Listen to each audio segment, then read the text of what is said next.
comprising of 10 countries, is the world's 5th largest economy by GDP size, and the world's 3rd largest population, and the workforce as well, with 80% of its 440 million internet users are digital consumers, yeah? That's equivalent to 5 times the size of the entire UK population. And the digital economy expected to reach $1 trillion by 2030. So ASEAN presents a tremendous growth opportunity for investors out there. So this next session will discuss how ASEAN is poised to become a formidable digital powerhouse and how Malaysia can help lead the way. We are right at the heart of ASEAN. And so, for this session, I'd like to introduce our moderator, who happens to be a serial startup investor. She's an entrepreneur, mentor, heavy hitter. She believes that with the advent of technology, the opportunity to democratize access to prosperity, health, information, and education is literally at the fingertips of every individual. That is her vision, ladies and gentlemen. Please welcome Jasmine Ng, co-founder of Women in Blockchain.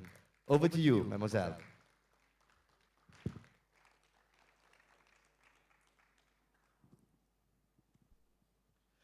Now, Ms. Jasmine Ng will be our moderator. We already have 2 of our panelists right here on stage. So we've got one more guest to be invited. Oh, goodness.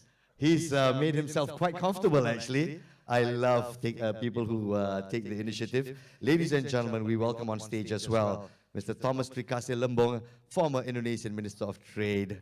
And we'll have him have a seat as well. Jasmine, you're going to be having your hands full. We've got 3 very dynamic gentlemen on stage as well. And so don't be intimidated. Do your best. Over to you, Jasmine. Thank you so much. Indeed, it is an intimidating set of panelists, and I am very, very privileged and very honored to be here among such distinguished achievers. So, thank you so much for having me here today as a moderator, and I think Lord Vaizey needs no further introduction. He and our dear MDEC CEO had a very interesting conversation just now. I will, however, introduce Pak Thomas. Let me just flip my very non-digital paper and get to Pak Thomas's profile, even though I think he is, I think needs no further introduction, but let me do him some justice. Pak Thomas Trikasih Lembong. He served as Indonesia's Trade Minister and then Chairman of Indonesia's Investment Coordinating Board, recently renamed Indonesia's Ministry of Investment from 2015 to 2019. During his time as the Cabinet Minister, Pak Tom became known as one of Indonesia's leading internationalists and economic reformists. So he has served in President Jokowi's cabinet, spent his career in finance. He was also, like me, a former banker, started in Morgan Stanley and Deutsche Bank. Now, fast forward, he is also now a co-founder of Quevat Capital Partners, a private equity firm.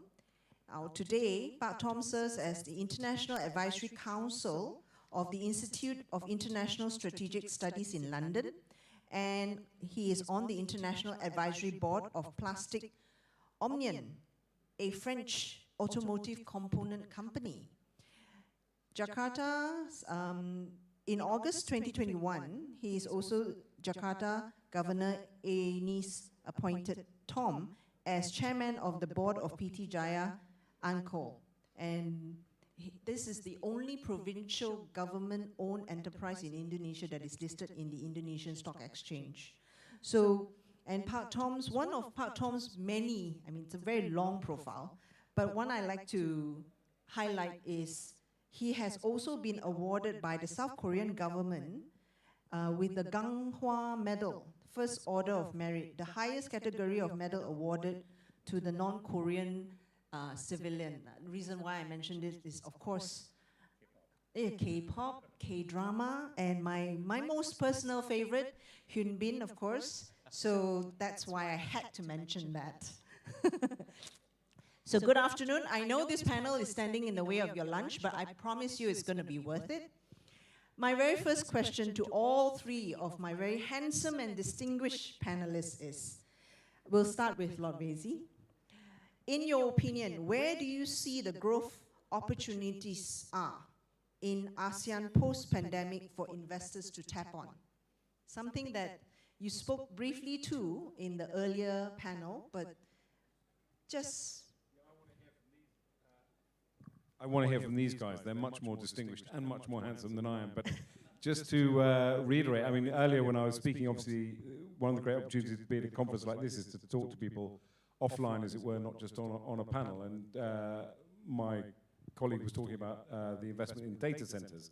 And I thought that was a really interesting point about the supply chain structure and, as it were, what do you call it, deglobalization or whatever other pejorative term you want to use. But the term he used was the +1 strategy, that if you're invested anywhere, you have to be aware now of geopolitical disruption. And you have to have a +1 strategy that if your main center of operations is somehow affected, that you have somewhere else to base yourself. And Malaysia clearly is a country that can offer itself as a +1. I don't want that to sound pejorative or rude, but as a backup plan for countries investing in other jurisdictions. So I think that was a really interesting thought. But at the risk of repeating myself, I mean, clearly, in terms of opportunities, I think healthcare is a massive opportunity in this country. I think being able, we suffer in the UK, I think, from having a kind of legacy health service, which is very hard to turn around and adapt. But I think healthcare is one. I think transport is probably another, considering the kind of traffic issues in cities. And I think as well the whole smart city concept of using data more effectively to run mass population cities more effectively are other opportunities. And then the traditional, as it were, tech industries of fintech and cybersecurity, I think would also be important growth industries. But I'm also here to learn, so I'm not going to take up too much time. I want to listen to the other experts. Pato?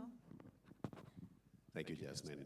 I guess to build on Lord Vaizey's comment about the geopolitical realities which we're confronting these days. Last few weeks I've been going around, and it's striking how people are discussing about ASEAN being kind of a oasis of stability in a very troubled world, right? To build on CEO Mahadhir's comment earlier, that it's really important for us to not sell ourselves short. I'm not sure if we realize right now that ASEAN is really kind of enjoying a moment in the sun. Yeah, we have some of the lowest inflation rates anywhere in the world at the moment. We probably have some of the best sort of political stability of any region in the world. Now, to your question of where are the growth opportunities, right? Jasmine, as you mentioned, like yourself, I'm a former banker. And like Lord Vaizey, I'm very... Thank you. I'm a big believer in being market-driven. So let's look at some of the market data. Yeah. My team did a bit of research in preparation for this session. And today, again, as a mark of ASEAN's strength in the digital sphere, ASEAN now has, by our latest count, 49 unicorns and 4 decacorns. Wow. And so I think just Indonesia, with like 14, has more unicorns than most, like even like EU, for example, right? Yeah. Now, looking at the sectors that they're in, the #1 sector by far is fintech. Yeah.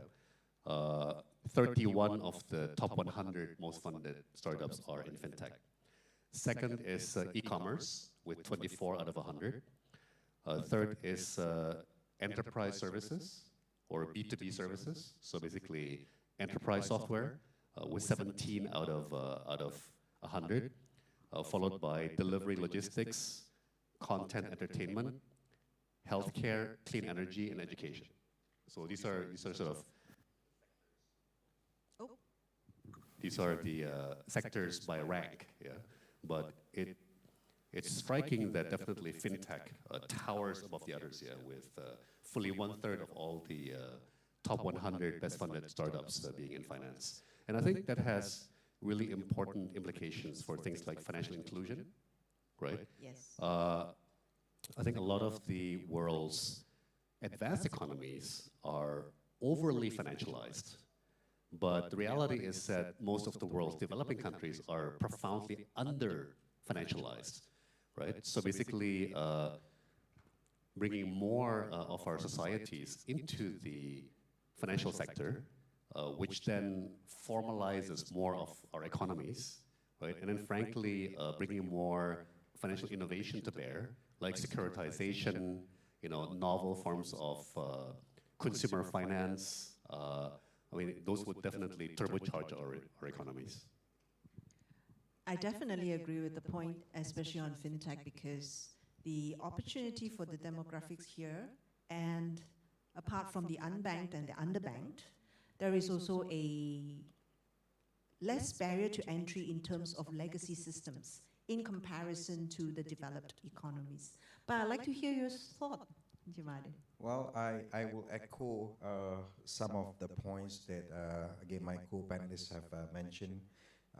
Again, financial services, before I get to that point, my argument has always been about, I think, COVID and the pandemic and the ensuing lockdowns have exposed many parts and areas of the ecosystem and thus the economy itself on where are the opportunities for investments, i.e. through digitalization. So again, financial services, whether we are now identifying the unbanked and also the underbanked, I think Malaysia has responded, at least through the digital bank license that we have. Yes. Again, new forms and products that we can offer to those set of communities.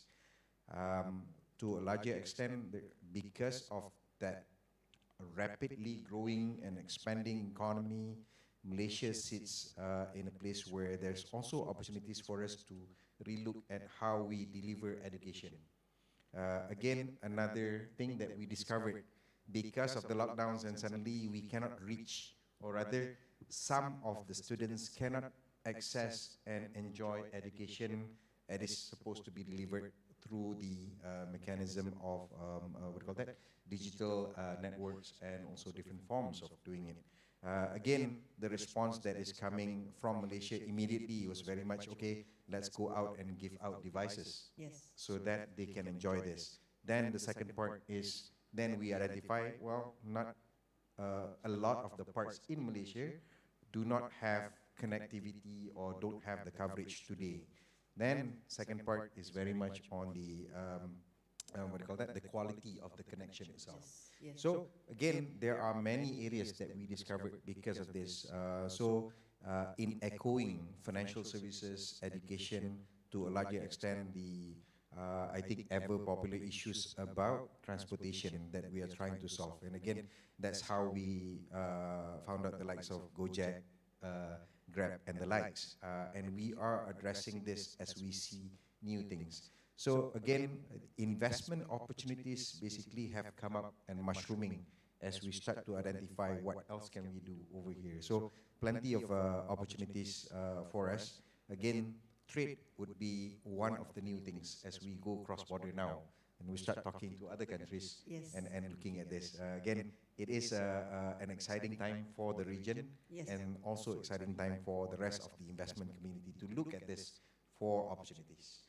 I definitely agree, and being a Malaysian myself, proudly so, I think as a talent pool in Malaysia, we hold most of what any enterprise needs to access the rest of Asia in this really small potato size and +2 across in Borneo. So I really do echo that. Coming back to Lord Vaizey, as ASEAN prepares itself to play a bigger role in the value chains of global economy, digital economy specifically, how do you see that the UK can play a role in integrating its economy into the supply chains in ASEAN? Well, it remains a challenge for the UK economy, obviously, because of the geographical distance between here and Southeast Asia. So our traditional markets have been mainly the United States because of the shared language and obviously the European Union. But the fact of Brexit means that we're now going to significantly increase our focus on the region, and hopefully that we will be welcome. As you know, the UK wants to be part of CTIP, so we want to be more closely aligned with Southeast Asia and to trade much more fully with Southeast Asia. But it will be, I think, a challenge to be more closely aligned in supply chains. I mean, one of the great virtues, obviously, of a digital economy is that physical distances matter less. So I think, for example, where the UK has strengths in areas like data, there will be a great opportunity for us to be much more closely aligned. We're quite, I think, forward-thinking in terms of our regulation of data, how we handle data, how we apply data in order to make economic progress. So that would be, for me, one of the great opportunities we have here. Wow. Well, I mean, it is one of those things that we are looking forward to in terms of greater traffic, especially Malaysia being part of the Commonwealth heritage as well. So that's something that we do look forward to here. Pak Tom, on the Regional Comprehensive Economic Partnership in Chapter 12 on e-commerce and the ASEAN Digital Master Plan 2025 that were conceptualized with the vision of pushing the region to becoming both a digital economy and a digital society, Indonesia being the largest market in ASEAN, what are some of the learnings from Indonesia that other ASEAN countries can learn from?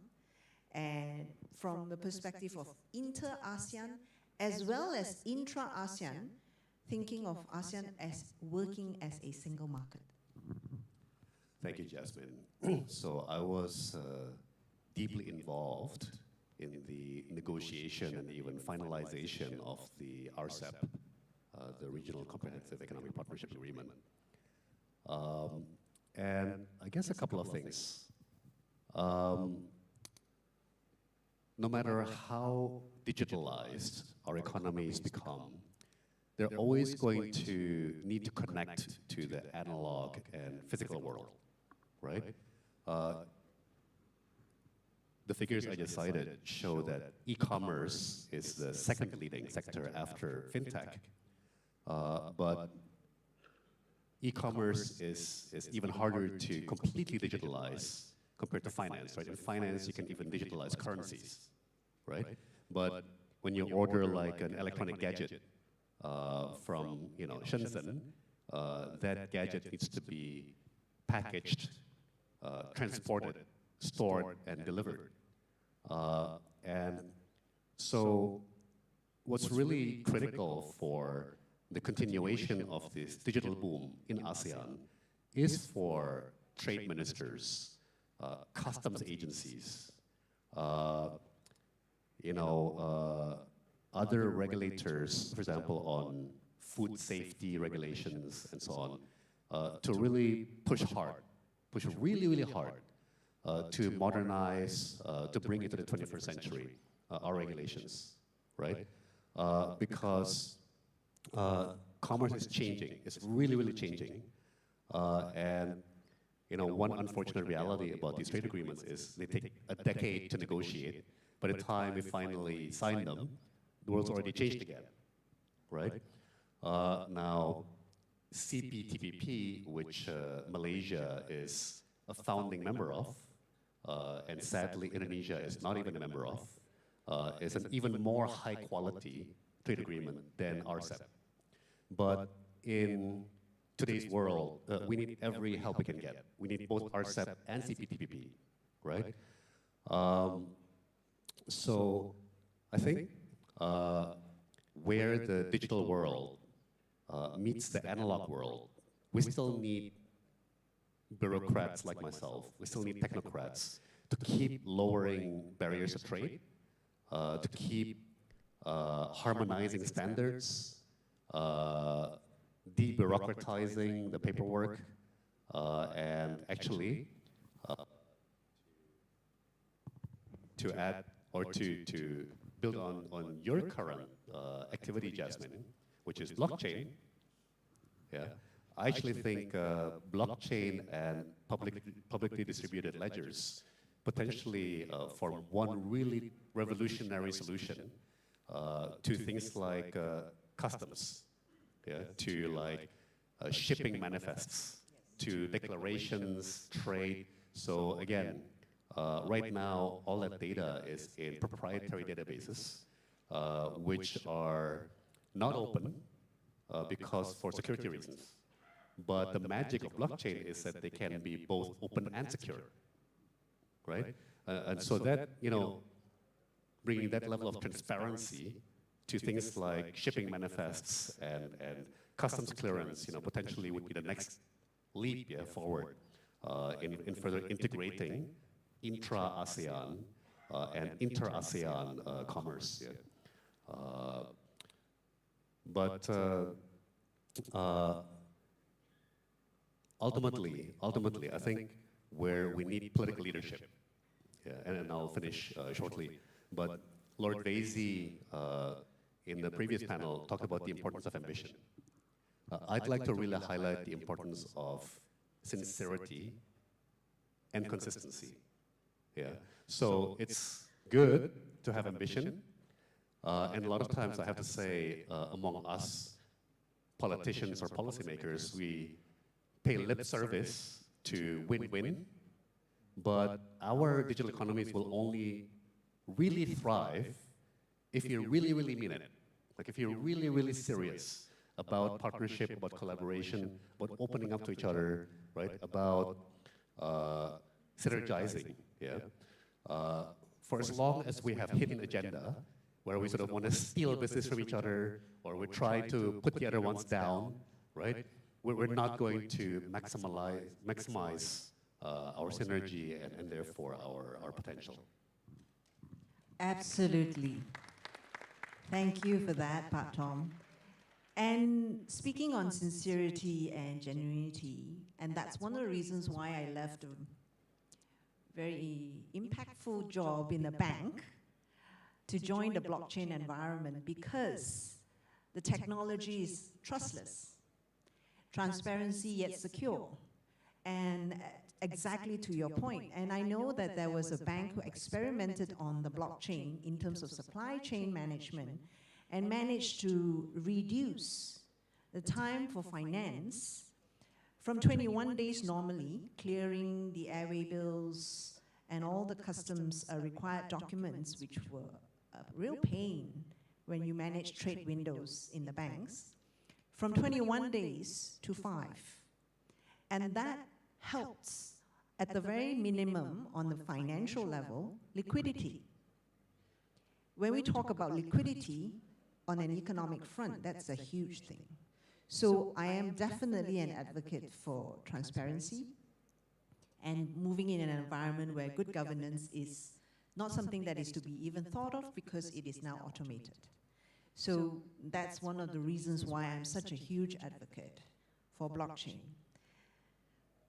Encik Mahadhir, under your leadership, Malaysia Digital was launched earlier this year, and as a refresh of the 26-year-old MSC policy, which we were looking forward to, and thank you so much for doing that. What was the motivation behind this initiative, and how do you see MDEC paving the way to realize this ambition, especially in the ASEAN being a digital powerhouse and making Malaysia the center of it? Okay. I think, first of all, in terms of refreshing MSC, I very much like a lot of the players in the ecosystem. I mean, I only recently celebrated my first anniversary here, so we know how critical we were on the outside on where Malaysia is going with regards to the digital ecosystem or the tech ecosystem development. Before this, number one, we saw that at least the incentives that were offered are no longer outdated, no longer as attractive as before. And two, looking at the neighbors and what they have done over the years. I think Indonesia being the latest one. Before this, we had Vietnam and Singapore, obviously, and Thailand as well.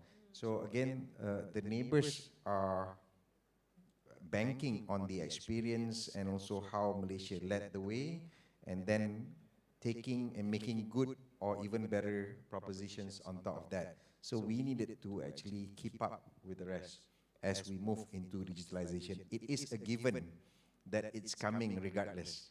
It is a given that Malaysia cannot exist without foreign direct investments. And the direct investments will come most likely in the form of digital or digital linked, if you may.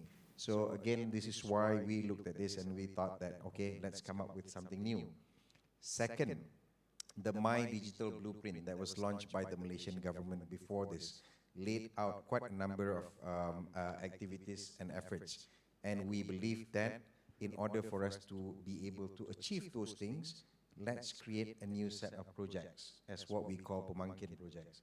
So again, as what Pak Tom mentioned, digital trade, RCEP, CPTPP would be high on the agenda besides the adoption.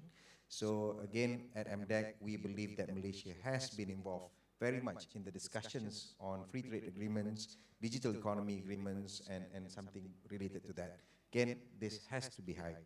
Last one, I think the idea is not about being, trying to push yourself out while pushing others down. So we are developing as an ASEAN region, again, the most exciting region for people to come. So there needs to be a set of, again, coexistence, co-development, and also collaboration across all these countries. So Malaysia Digital basically is a way for us to be able to work with the rest and be complementary to each other. So again, we believe based on those things, this would be the things that we want to be able to drive forward with the spirit to get of togetherness with the other countries. Such an awesome initiative. Looking at the clock, it's unfortunate we don't have much time, so I'm going to have to invite my panelists on the closing question, which is, where do we go from here? What is the key takeaway you wish for the audience to bring home from today's session? We'll start with Lord Vaizey. Well, I think the key thing is to invite me back next year so that I can give you an annual update. But I think it goes back really to my opening remarks, which is about ambition and vision, as revised by Tom, adding sincerity. And I always say, if you can fake sincerity, you can fake anything. But so I think ambition and vision, and that's what I find exciting about this conference and this engagement, and constantly learning what Malaysia wants to do. You've got ambition, you've got a target about what you want to be in this region and around the world, and that's where you go from here. You keep focused on the ambition and the vision. And thank you, by the way, I'm not sure if I've mentioned it because I've got jet lag, but I may have mentioned already. Thank you for your amazing investment in Battersea in South London. That's a physical manifestation of ambition and vision. Apple has 6 floors in Battersea as its European headquarters. I look forward to MDEC having its own office at Battersea to say this is what Malaysia means in real life.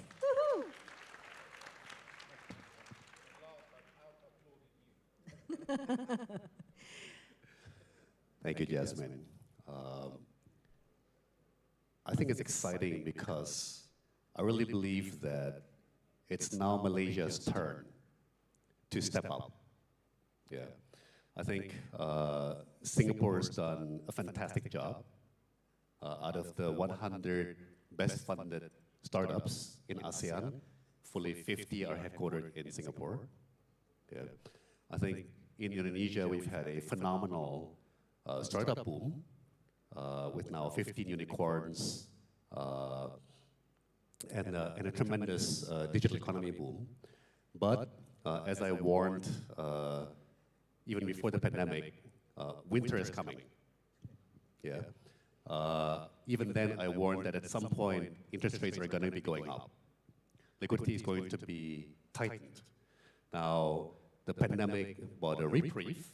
We get a 2-year pause on rising interest rates and tightening liquidity, but now the pandemic is over and winter has finally arrived. Yeah? So I can tell you that right now the digital economy ecosystem in Indonesia is going through a severe winter. Yeah? But that is the beauty of diversification in ASEAN. Now it's Malaysia's turn.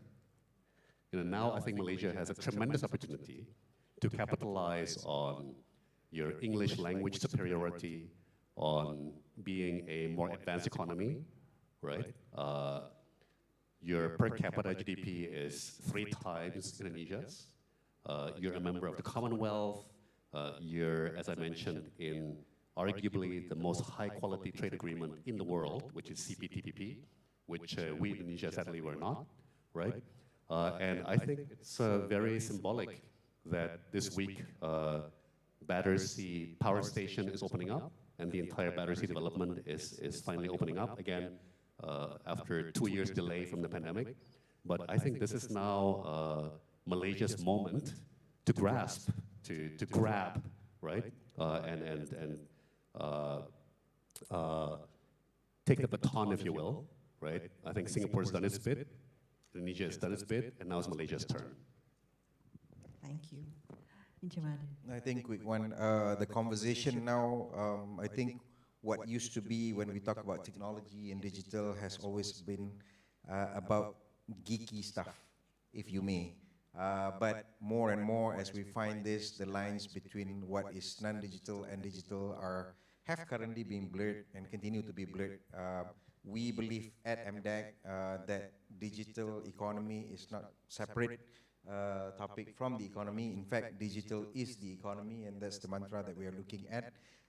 So in terms of doing this, I think the conversation should move from something technical to something where digital can really enhance economic activities and really contribute to the development of the humanity as a whole. Again, the development has to continue throughout within this region and together with partners outside of the region as well. Hence, I think the trade agreements that we are actively participating and again pursuing on how to implement this. So I look forward to have those kinds of outputs and also outcome that we should come out from these 2 days, and we continue to have this. Definitely we'll have it next year, Vaizey. I will invite you. Thank you. And so, ladies and gentlemen, you've heard it. Vision, ambition, sincerity, and from the mouth of our MDEC CEO, we are the best kept secret that we keep ourselves. We have all 3 elements in this nation. We're just not talking about it enough. And so, each of us have a role to play, apart from going to the voting station, is also to speak well of our own homeland and the economy that is growing, because, as Park Tom says, it is our time in the sun. Thank you so much to all my panelists. You have been amazing and wonderful. Thank you so much to the audience. And thank you very much to our moderator as well, Ms. Jasmine Ng. Ladies and gentlemen, unfortunately we don't have time for Q&A session, but you are more than encouraged to leave a comment. Please do scan this QR code and share your feedback with us. We'll be more than happy to field your questions as well and connect you to whoever you feel you need to be connected to push your agenda further. I don't have much time to wrap up the session as well. So once again, ladies and gentlemen, let's give a round of applause to our panelists here. We'd like to invite our panelists off stage to take a quick break. Meanwhile, ladies and gentlemen, I love the honest take from Pak Thomas actually. Although all 3 of our panelists have given such great insight, sincerity and consistency is what we're looking for. Not just from policymakers, but from stakeholders, from industry players as well, and especially from politicians as well. To be sincere and to ensure that the promises you make stand in good stead until we reach the finish line. That's what we're looking for. Meanwhile, we're going to move forward to our next plenary session.